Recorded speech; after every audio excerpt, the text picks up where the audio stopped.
নির্বাচন কমিশন, জনপ্রশাসন, পুলিশ, দুদক ও বিচার বিভাগে সংস্কার জরুরি হয়ে দাঁড়িয়েছে।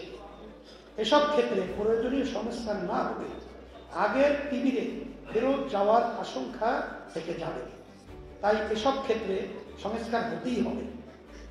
নির্বাচন ব্যবস্থা সংস্কারের ক্ষেত্রে আমরা বিশ্বের 90টিরও বেশি দেশে অনুসৃত সাংখ্যানুপাতিক পদ্ধতি পিআর নির্বাচন পদ্ধতি দাবি করেছি।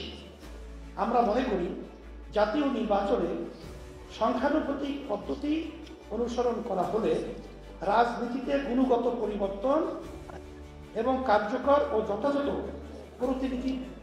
প্রতিনিধিত্বশীল পার্লামেন্ট গঠিত হবে। নির্বাচনে কালো টাকা ও পেশি শক্তির ব্যবহার বন্ধ হবে। ইসলামী আন্দোলন বাংলাদেশ নির্বাচনহীন পরিস্থিতি দীর্ঘ হোক তা চায় না, বরঞ্চ নির্বাচনকে সুষ্ঠু অবাধ করতে এবং নির্বাচনে সকলের জন্য সমান সুযোগ নিশ্চিত করতে প্রয়োজনীয় ব্যবস্থা ও সংস্কার করে দ্রুত নির্বাচনের আহ্বান জানায়।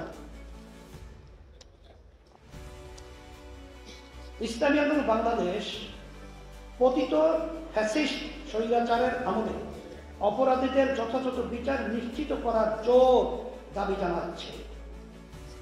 কারণ তাদের বিচার না হলে মানুষের রক্তের দায় জাতিকে প্রজন্ম থেকে প্রজন্ম তাড়া করবে।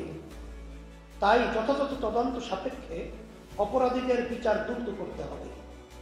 ইসলামী আন্দোলন বাংলাদেশ একটি সুখী সমৃদ্ধ বাংলাদেশ নির্মাণ করার চেষ্টা করছে।